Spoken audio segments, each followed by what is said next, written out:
mentioned Taiwan. You mentioned Taiwan. You said you would defend them. You also seemed to imply that Putin, you would not.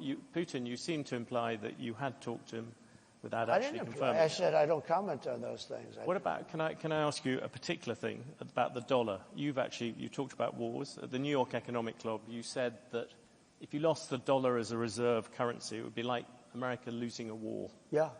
You look at what you're going to do in terms of protectionism, drive countries to use the other currencies, and all that debt is also going to lessen the dollar's status as the world's reserve currency. If I'm you worry elected, about that. The dollar is so secure, your reserve currency is the strongest it'll ever be.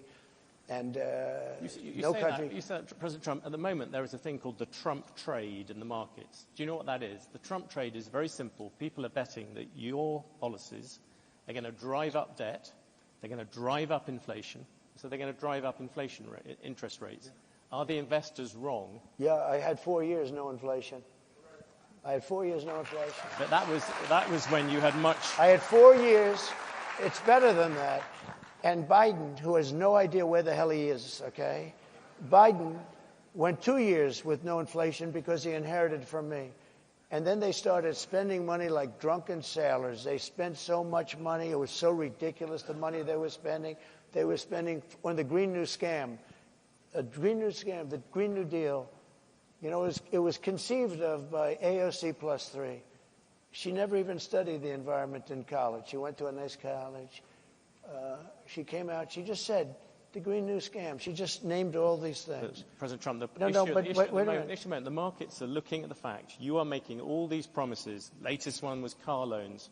You're flooding the thing with giving giveaways. But we're going to grow. I was actually quite kind to you. I used 7 trillion. The upper estimate is 15 trillion. People like the Wall Street Journal, who's hardly a communist organization, yeah, but you don't know. They have criticized you on this as well. You are running up enormous debt. What does the Wall Street Journal know? I'm meeting with them tomorrow. What does the Wall Street Journal know? They've been wrong about everything. So have you, by the way.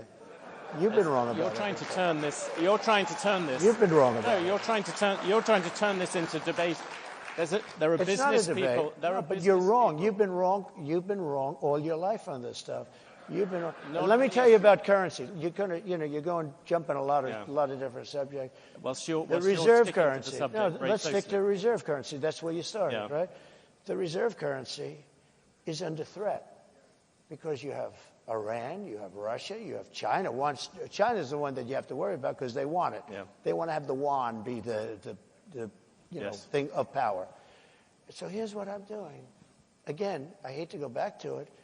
If somebody says, and I know countries want to get out because they don't respect our leadership, they look at this guy, they say, you got to be kidding, and she's worse than him. By the way, I never thought I'd say this. She is not as smart as Biden, if you can believe it. This is not what, we had 4 years of this lunacy, and we can't have it anymore. We're not going to have a country left. Okay, currency, very important. Yes. And if you want to go to third world status, lose your reserve currency. We have to have that. We cannot lose it. If you'll go to third world status in this country because you take a look at the way things are running.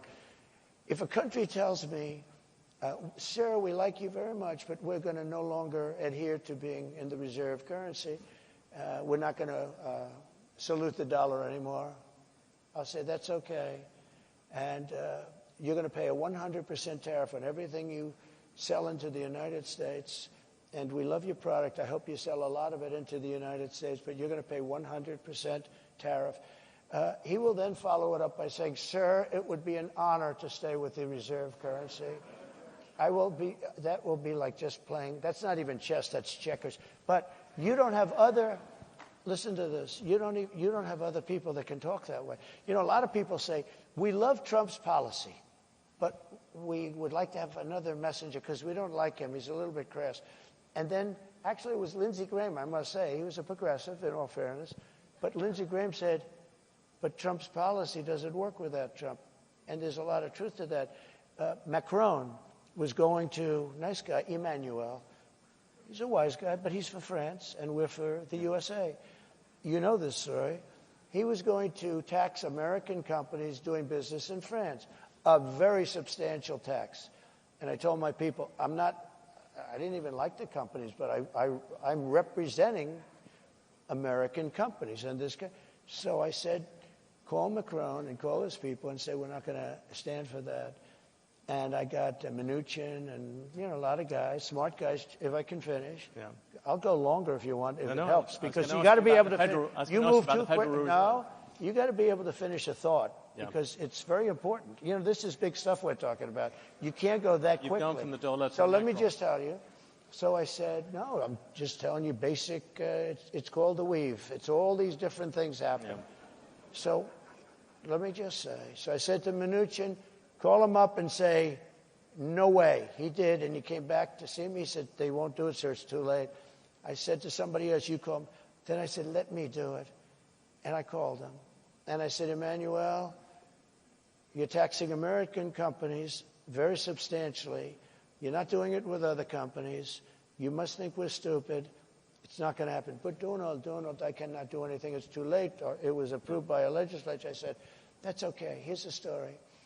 Every bottle of wine and champagne that you send into the United States, effective immediately, and I'm signing it as I speak, I'm charging you 100% on every bottle of wine and champagne. They like the wine and champagne, right? Every bottle of wine and champagne that comes into the United States of America has a tax on, starting on Monday morning, this was a Friday, of 100%. And that's better than you're doing, okay? And he said, no, you cannot do that. I said, I've done it. It's already signed. Monday morning, he goes, may I call you back? Yes. He calls me back in about 3 minutes. We have decided to remove the tax from the companies. I did this all day long, but you don't have. You think Biden does that? I don't think so. Let me